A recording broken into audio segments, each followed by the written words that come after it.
ಧರ್ಮಸಂಪದ, ನಮ್ಮ ಸಂಸ್ಕಾರ, ನಮ್ಮ ಸಂಸ್ಕೃತಿ ಸದಾ ನಮ್ಮ ಜೊತೆಯಲಿ. ನಮಸ್ಕಾರ. ಜೈ ಶ್ರೀರಾಮ್. ನಿಮ್ಮೆಲ್ಲರಿಗೆ ತಿಳಿದಿರುವಂತೆ ನವೆಂಬರ್ 25, 2025 ರಂದು ಅಯೋಧ್ಯೆಯಲ್ಲಿ ನಡೆಯಲಿರುವ ಭಗವಧ್ವಜಾರೋಹಣ ಸಮಾರಂಭವು ನಮ್ಮ ಭಾರತೀಯರಿಗೆ ಒಂದು ಹೆಮ್ಮೆಯ ಮತ್ತು ಐತಿಹಾಸಿಕ ಮೈಲುಗಲ್ಲು.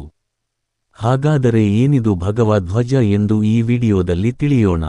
ಭಗವಧ್ವಜ ಅಥವಾ ಧರ್ಮಧ್ವಜ ಅನಾದಿ ಕಾಲದಿಂದಲೂ ಸನಾತನ ಧರ್ಮ ಅಥವಾ ಭಾರತದ ಸಂಸ್ಕೃತಿಯ ಸಂಕೇತವಾಗಿದೆ. ಭಗವ ಎಂಬ ಪದವು ಭಗವಾನ್ ಅಂದರೆ ದೇವರು ಎಂಬ ಪದದಿಂದ ಬಂದಿದೆ ಎಂದು ಸೂಚಿಸುತ್ತದೆ. ಇದು ಸಂಪತ್ತು, ಧರ್ಮ, ಪ್ರಗತಿ, ವೈಭವ, ಜ್ಞಾನ ಮತ್ತು ನಿರ್ಲಿಪ್ತತೆಯನ್ನು ಸೂಚಿಸುತ್ತದೆ. ಈ 6 ಪದಗಳ ಸಂಯೋಜನೆಯೇ ಭಗವ. ಧ್ವಜವು ಕತ್ತಲೆಯನ್ನು ಹೋಗಲಾಡಿಸಿ ಸುತ್ತಲೂ ಬೆಳಕನ್ನು ಚೆಲ್ಲುವ ಉದಯಿಸುತ್ತಿರುವ ಸೂರ್ಯನ ಅದ್ಭುತವಾದ ಕಿತ್ತಳೆ ಬಣ್ಣವನ್ನು ಸಹ ಒಳಗೊಂಡಿದೆ.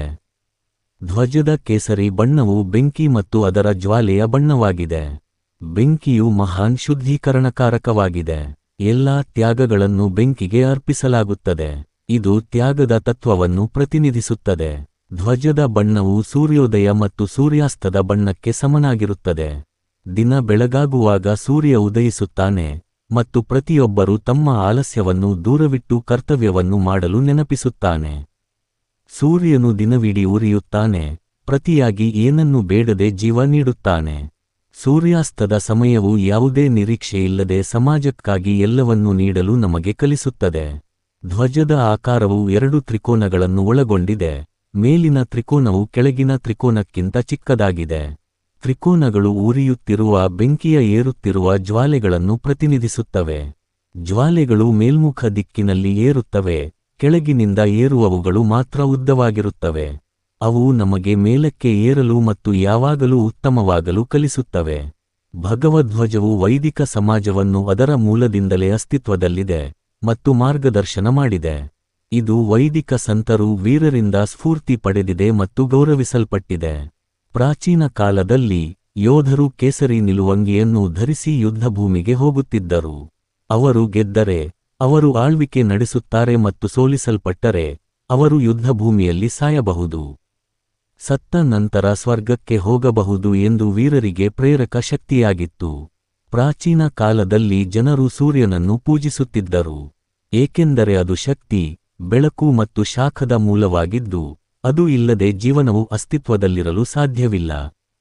ಭಗವ ಧ್ವಜವು ತ್ಯಾಗ ಮತ್ತು ಸೇವೆಯ ಆಧಾರದ ಮೇಲೆ ಭವ್ಯವಾದ ಸದ್ಗುಣಗಳಿಂದ ತುಂಬಿದ ಜೀವನವನ್ನು ನಡೆಸಲು ನಮಗೆ ಸ್ಫೂರ್ತಿ ನೀಡುತ್ತದೆ.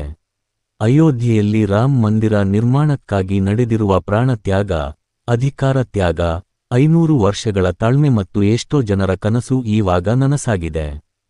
ಶ್ರೀರಾಮ ಮಂದಿರ ನಿರ್ಮಾಣ ಪೂರ್ಣಗೊಂಡ ಸಂಕೇತವಾಗಿ ನವೆಂಬರ್ 25, 2025 ರಂದು ಅಯೋಧ್ಯೆಯಲ್ಲಿ 191 ಫೀಟ್ ಎತ್ತರದಲ್ಲಿ ಭಗವಧ್ವಜ, ಅದರ ಮೇಲೆ ಓಂ ಲಿಪಿ ಮತ್ತು ಸೂರ್ಯ ಇರುವ ಧರ್ಮಧ್ವಜ ಆರೋಹಣ ಸಮಾರಂಭವಿದೆ.